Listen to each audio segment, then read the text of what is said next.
don't know what you graded Nate and Jeadyn and Toriano up at Lake, but it's been a lot better.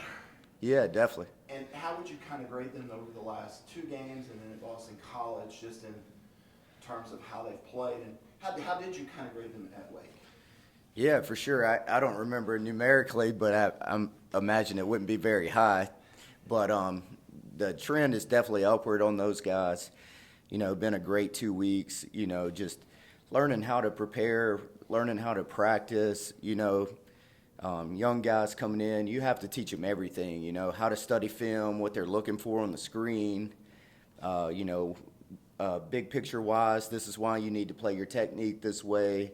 This is where your help is on this coverage. So just been a huge learning process for everyone involved, and definitely the trend's going upward, and couldn't be more excited. You know, the 2 weeks, you know, their hard work definitely showed off on Saturday night. So it's been really good to see.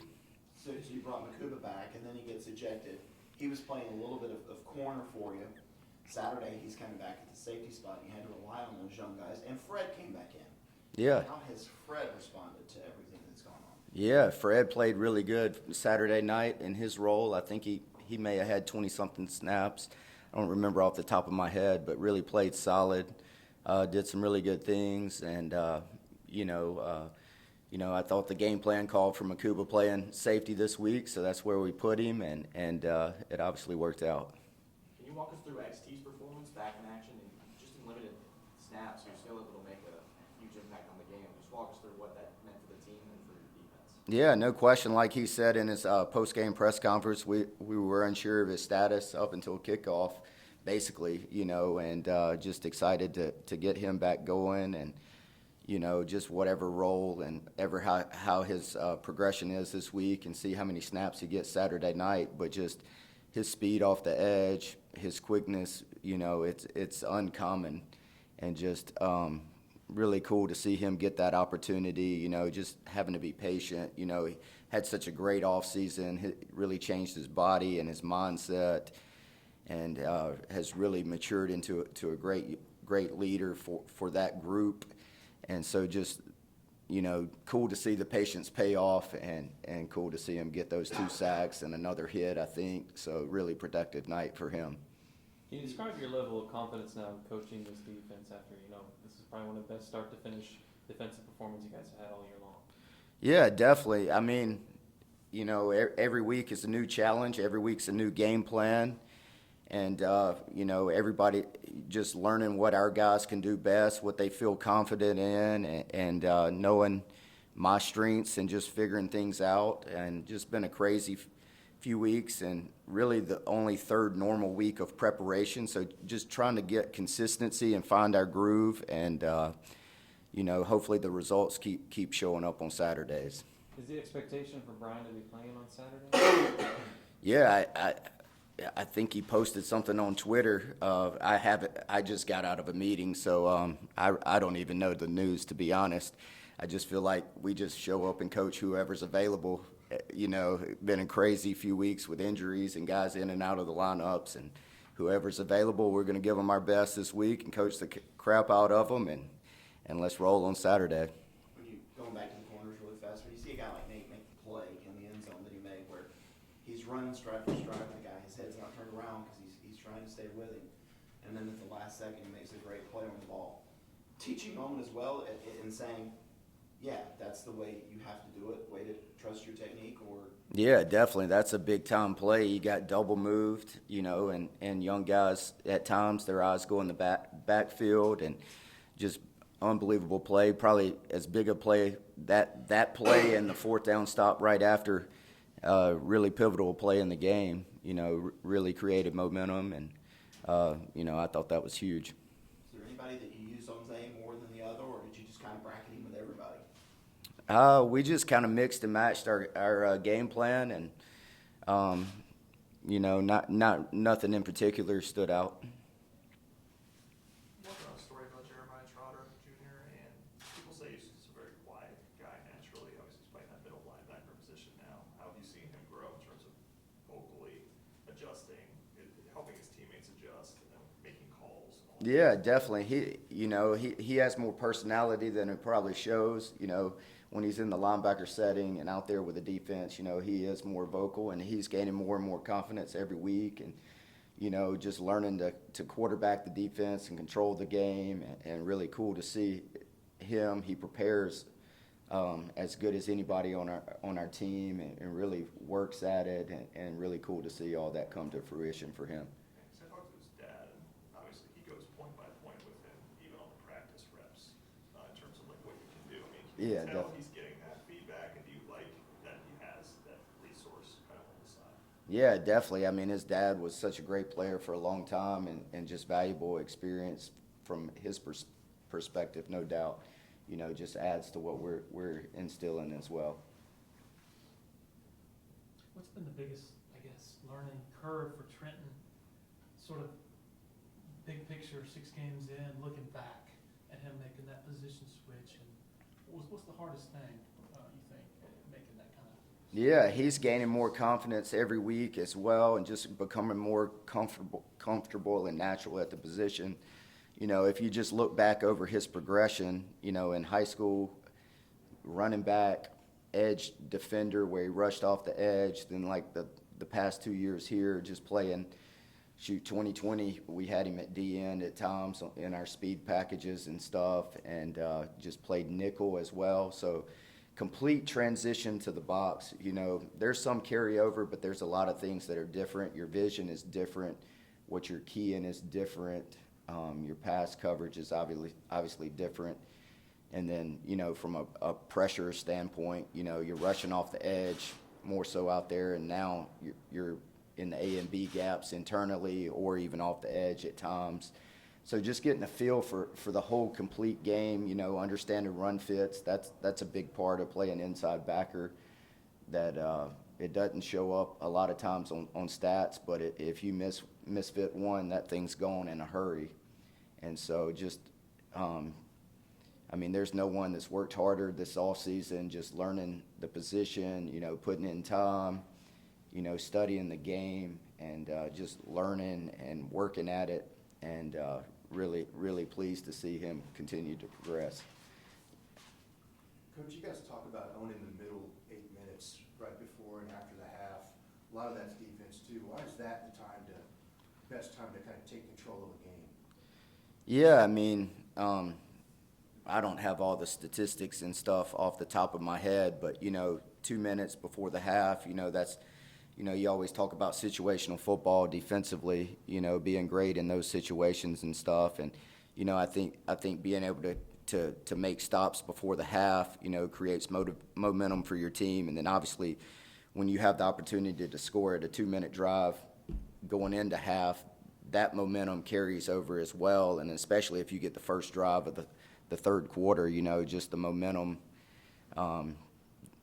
Statistics, it's unreal. I think is it 60-2? 60-2 or something when we've won the middle 8. And just the momentum and the mindset, the confidence, a lot of that, the belief, and just all that, statistics show that it's a game changer. And you could feel the difference with the guys at halftime if both sides have had a good finish to it? Yeah, definitely. You just look in the guy's eyes and you just see that confidence and, just belief that, hey, we're going to go out the second half and set the tone. You mentioned you've learned about yourself as well. What have you learned over the first 6 games of this? Yeah, I know that, just to block out all the outside noise and just continue to stay focused on the process. Don't worry about others' opinions. Just keep doing what you know, and see what's best or what you feel is best for our team, and just to continue to work at it. And I've learned to be more demanding, not demeaning, but demanding, and raise the intensity level. You may not see that on the sidelines per se, but at practice, halftime adjustments and stuff, and just more demanding of others, and just gaining confidence, just I feel like the guys as well have a better understanding of my play calling and my expectations and stuff, and just all the chemistry and cohesion that goes with that as well. Am I right that you were in the box the previous years? Well, Or sometime maybe it was. yeah, when I was first at Clemson, but whenever I came back, they had that new rule, and my time limit was up, so I was on the sidelines since I got back in 2018 So with I was Brent. talking to Coach one time, and he said sometimes that when you move into that play caller role, it's getting used to the chaos that's around you down there. Was that any kind of, because you've been on the sidelines, was that any kind of transition for you, or you? Nah, not at all. Yeah. You have those headsets on, and you really block out the noise and outside world, and you're just kind of focused on the task at hand. So what do you hear from Mickey? He's down a distance, their formation, what's he feeding to you? Yeah, offensive personnel, like thoughts, just as much information as he can give me.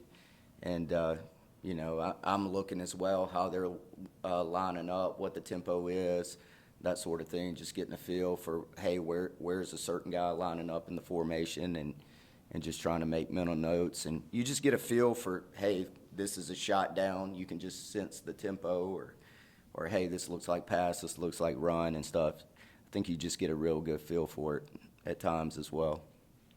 Kind of like Travis, how much, headaches does he give you with his ability with his jitterbug ability, I guess, to make you wrong even when you're right? Yeah, no question. It'll be a huge challenge this week. Obviously his ability to extend plays and him being a major factor in the run game for them. And he's gained experience, growing more as a passer as well. So just be a huge, tremendous challenge, and got to do a great job with scramble lanes and zone drops underneath. We got to have vision so we can come up and tackle as well. Tre Williams is a guy who's been in and out with injuries. When he is healthy and playing at his top level, is there anything in particular that he does add to the defense? Oh, no question about it. He's very hard to block. He's quick twitch. He can move. He plays with great pad level and just really strong at the point of attack. So he adds a lot of value to our defense when he's in there. Any questions for Coach from Zoom? Hey, Coach Goodwin. This is Anna Adams with Clemson 24/7. Coach Sweeney mentioned last night that guys in the back end are getting hands on balls, but maybe the next step would be coming down with that interception or picking it off. How do you emphasize that going forward, kind of taking that next step? Yeah, we emphasize that every day in practice, going against the scout team and just playing the ball in the air. We emphasize it in fundamentals. You do down the field drills with DBs where they're breaking up passes or playing the ball in the air. So just continue to harp on the basics, and at the end of the day, they just got to finish on the ball. Anyone else for Coach? Can you talk about the balance between being demanding, not demeaning? How do you figure out that I have to demand more, and how do you find that line between the two so it's not demeaning, it's more demanding? Yeah, demanding. You're trying to get them to raise the level of play, attention to detail, the focus, the intensity, all that. Where demeaning, you're attacking the person versus the process or the action. So just coach them hard, love them even harder. So just demanding, do it right. Coach, do the defensive backs still do the drill with they're wearing boxing gloves? You guys still do that? Yeah, we use that during one-on-ones against the offense just to keep from, grabbing, just stress moving the feet and play a man technique with your feet. Florida State. The three-headed kind of monster, running back, the great tall wide receivers. Jordan is not a guy that wants to run. He wants to throw, but he can use his legs. What kind of problems do they really present for you in terms of they can kind of do a little bit of everything? Yeah, definitely. It's a total package offense. They returned 7 starters and added some huge pieces through the transfer portal. And, you know, obviously we know Jordan, number 8's as good of a running back as we've faced all year. You know, we'll see what his injury status is after the game. I think he had a shoulder or something on Saturday night against NC State. Then receivers, obviously 14's got the tremendous size. And those other guys, the kid from Oregon does a great job in the slot. He's a really, really good player. And number 80 is a solid player, does a lot of things well, can take the top off the defense. You know, McDonald at tight end, he's very savvy, really experienced, has played a lot of ball. And then up front, you know, there I think 3 starters, the transfer from South Carolina, another transfer at guard. So really do a great job in the run game and can attack you downfield as well. Currently sits second nationally in run defense. What's kind of worked for you guys? Is it because teams are attacking through the air so much because they sense that's where to go, or do you think, yeah, we've actually played it really well when it's been? Yeah, I mean, obviously we've done a lot of good things in the run game up front. I think our longest run has been the 25-yard scramble against Hartman and Wake Forest. Other than that, like it's 10 or 11 yards, I think is the longest maybe, or 12 or something. But yeah, just, you know, you talk about being a physical defense, you know, making teams one-dimensional, you know, eliminate the run game, and then, you know, on the flip side of that, we've been so great against the run. We're almost to the top of most passes defended on the year. I think we moved up a few more ranks, so maybe we're like 4th or something. But just got to continue to limit explosive passes. You know, I look at yards per attempt more so as a judge versus yards per game. You know, that's a true judge, I think, because you know, our pass defense we're in the 90s, but yards per attempt we're more in the 30s, I think. So that's more of a true judge of really how you're doing versus the run or pass. Did you bring more pressure than normal Saturday night? Yeah, I think so. So I was looking at that yesterday. Maybe I don't know what the percentage was, but I felt like I was pressuring just about every snap. When you go into a game missing what you were on the back end, do you have to sort of swallow hard going, we better get home? Not necessarily. It depends on the coverage that you're playing behind it, and not necessarily putting them in a stressful situation as well. All right. Thank you, Coach. Appreciate it.